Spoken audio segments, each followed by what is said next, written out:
नमस्कार दोस्तों, स्वागत है आपका विनाश व्लॉग में। आज हम बात करेंगे राम मूलचंद जेठमलानी के बारे में। उनका जन्म 14 सितंबर 1923 को पाकिस्तान के शिकारपुर में हुआ था। राम जेठमलानी सबसे महंगे भारतीय वकील और राजनेता भी रहे थे। जेठमलानी ने 13 साल की उम्र में मैट्रिक की पढ़ाई पूरी कर ली थी और 17 साल की उम्र में बॉम्बे यूनिवर्सिटी से LLB की डिग्री हासिल कर ली थी। जेठमलानी को छूट देते हुए 18 साल की उम्र में वकील बनने की अनुमति दे दी गई, जबकि वकालत की उम्र 21 साल थी और साथ ही उन्होंने बॉम्बे यूनिवर्सिटी से LLM की डिग्री हासिल की।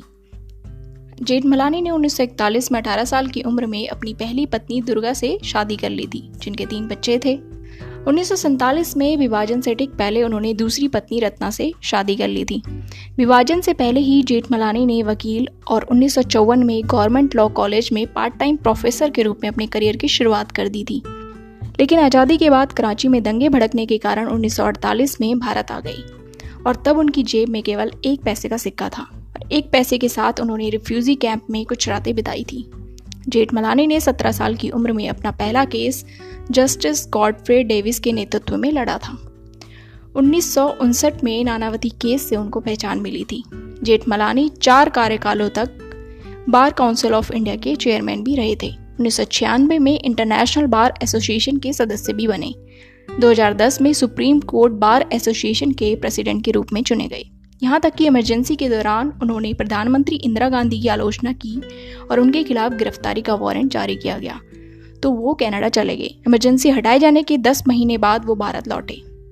उन्होंने सांसद के रूप में अपने राजनीतिक जीवन की शुरुआत की। बीजेपी के सदस्य भी रहे और 6 बार राज्यसभा सांसद भी रहे।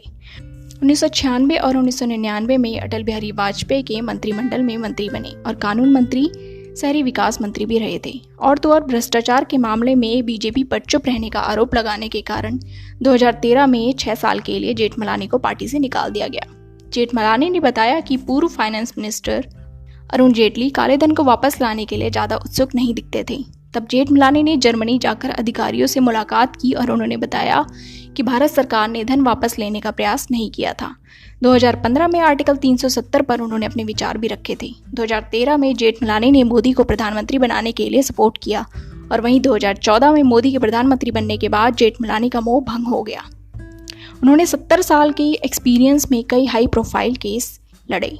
पूर्व प्रधानमंत्री इंदिरा गांधी और राजीव गांधी के हत्यारों का केस भी लड़ा। संसद पर हमले के दोषी अफजल गुरु का केस भी लड़ा। आसाराम बापू से लेकर अंडरवर्ल्ड डॉन हाजी मस्तान का केस लड़ा। स्टॉक मार्केट स्कैम में शामिल हर्षद मेहता और केतन पारे का केस भी लड़ा। 1990 के हवाला कांड केस में फंसे लाल कृष्ण अडवाणी को भी बचाया।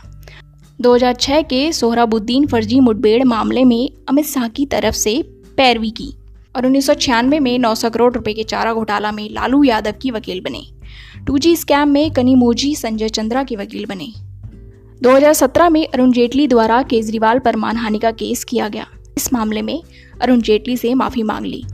जेठमलानी एक समझदार, निडर और बेबाक वकील थे। हर सुनवाई की कम से कम 25 लाख रुपए लेते थे या उससे ज्यादा। 2017 में वकालत से उन्होंने संन्यास ले लिया था। 96 वर्ष की आयु में 8 सितंबर 2019 को उनका निधन हो गया।